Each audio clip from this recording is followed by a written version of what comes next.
Eddie soldiers. Surprise! I cut my hair! I hate when people come up to me and they're like, oh, did you cut your hair? I'm like, no, it just fell off randomly one day. It was super weird. I don't know, I've only had it for a couple days, but I'm kind of digging it. I know I had this beanie on last week, but that was just for aesthetic purposes. Right now, it's because I have a giant pimple on my forehead. So, ha! Fooled you all!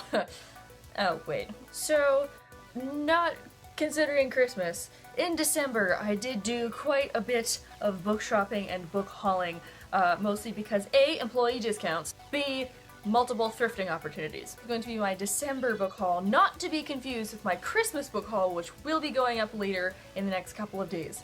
And yes, I know it's already January, okay? I'm filming this in December, but I don't know when this is gonna come up. Let's do the time warp again! Alright, first up is one that I mentioned in another video, but it is the honorary December book of the month, in my opinion, or practically maybe book of the year, because it was just that great, which is Winter by Marissa Mayer. The fourth and final of the Lunar Chronicles. This blew my mind. This was a fantastic, amazing wrap-up to a wonderful series. Publication date, it did get pushed back quite a bit, and it is quite a big book, but I love that Marissa took her time to really finish and wrap up and tie up all of the loose ends and plot lines, and this was super great. The epic battle of taking down the queen was epic.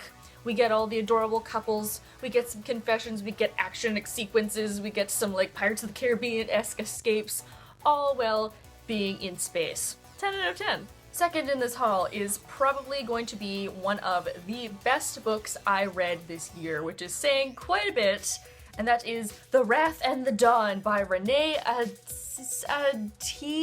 I'm really sorry if I'm not saying her name right. Alright, so y'all know that fairy tales and the fairy tale retellings are like my jam.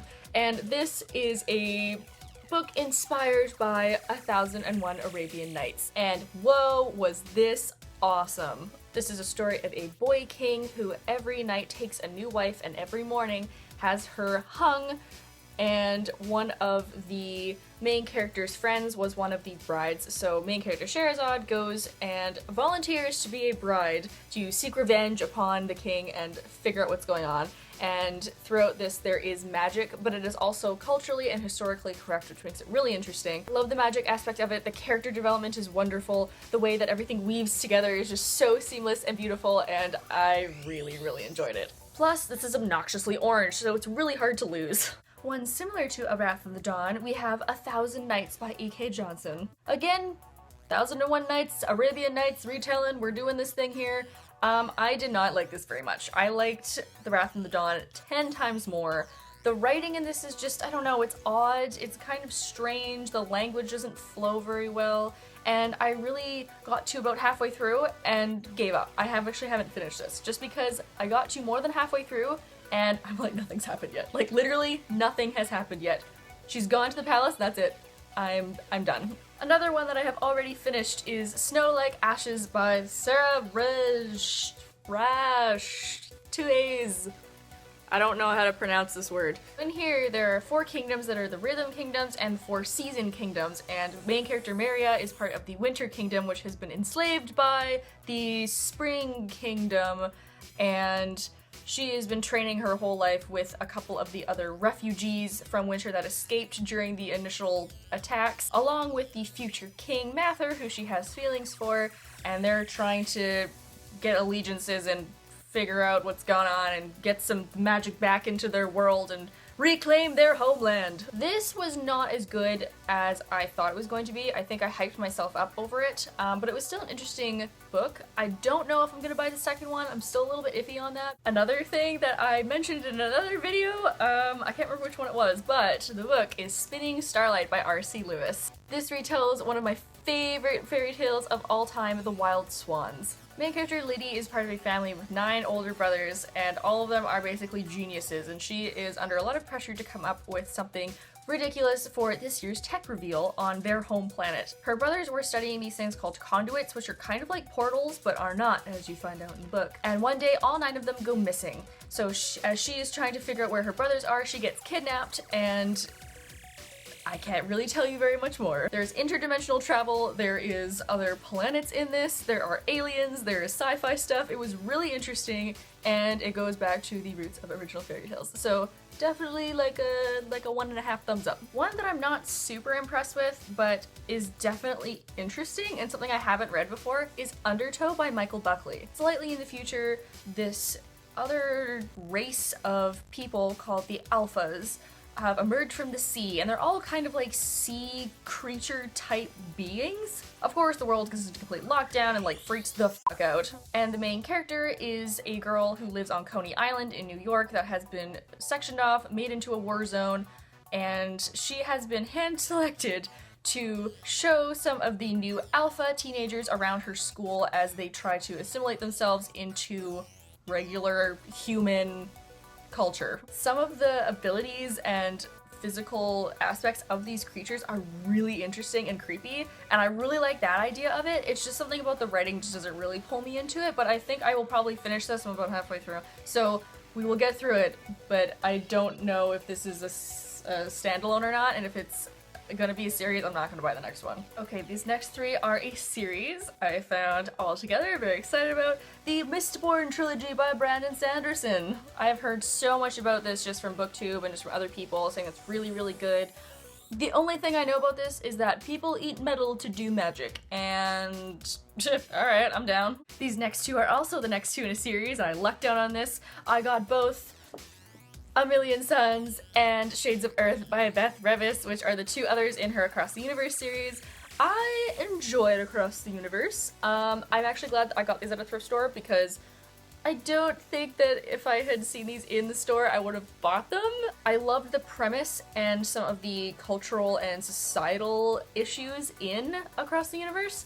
So it was really interesting to read, and all the plot twists at the end of like how she woke up was like, what? This next one has a little bit of a trigger, so if anyone's sensitive to anything, just know. I got Speak by Lauren Anderson, which one of my friends has been recommending this for me forever because it's about a girl who gets raped and then no one pays attention to her and no one listens to her, which is a very big issue in society today of people not believing it or saying, oh, you were asking for it, just brushing it off and making it no big deal. This is gonna be a read that I will probably read in between all my sci-fi fantasy things. This shiny one here, I have Bright Young Things by Anna Godbersen. This is the same author that does the Lux series, which I never really got into, but in this series we got flappers in New York of the 1920s that are entering into the interesting world of showbiz and scheming and behind the scenes dark dealings. So super duper down with this, cannot wait to start. This next one I'm really, really excited about because I kind of found it by accident at my bookstore when I was stocking shelves. I have The Death and Life of Zebulon Finch. Come on, Zebulon Finch, come on, like, come on. Well, I know what I'm gonna name my firstborn child. It makes me so excited. It's about a guy named Zebulon Finch who is part of a gang, and he unfortunately dies one evening and he gets turned into a vampire. But it is during the 1890s, so people take him up as a sideshow in a traveling circus, and scientists and doctors are poking and prodding at him to wonder about his vampirism.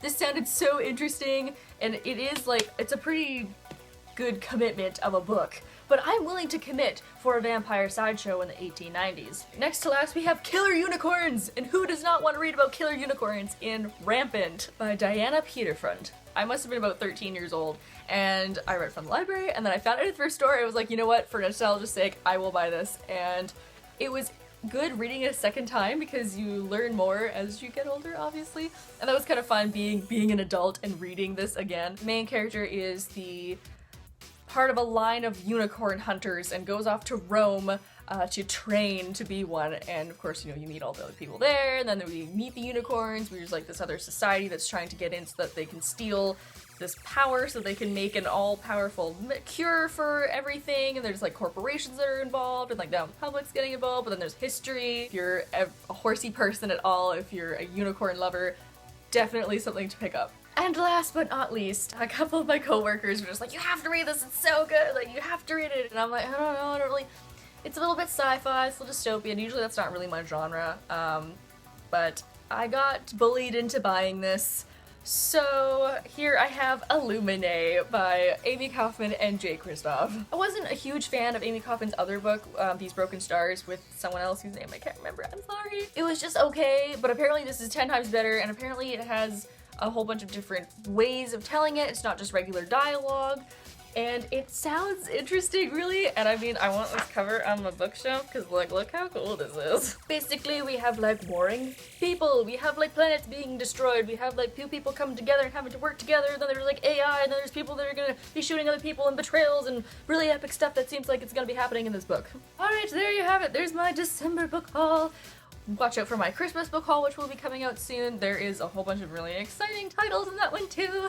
And as well for Christmas, I got a ridiculous amount of gift cards for chapters, so there might be another book haul coming in the future. I hope everyone here had a lovely Christmas. We had some people over to our house. We take in what we call Christmas orphans, so anyone that doesn't have anywhere to go for Christmas of our friends and family, we invite them over, and then we have this usually like hodgepodge giant Christmas dinner, and that was really fun this year. And I also hope everyone had a happy new year. I know that it is now 2016 with a fresh haircut and some fresh new books, and hopefully maybe more on time video uploading schedule.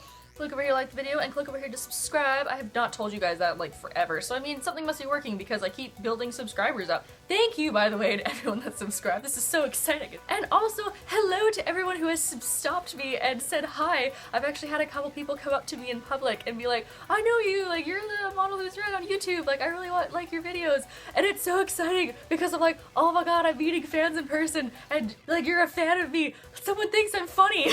Hope you're having a nice day wherever you are, and I will see you next week. Bye!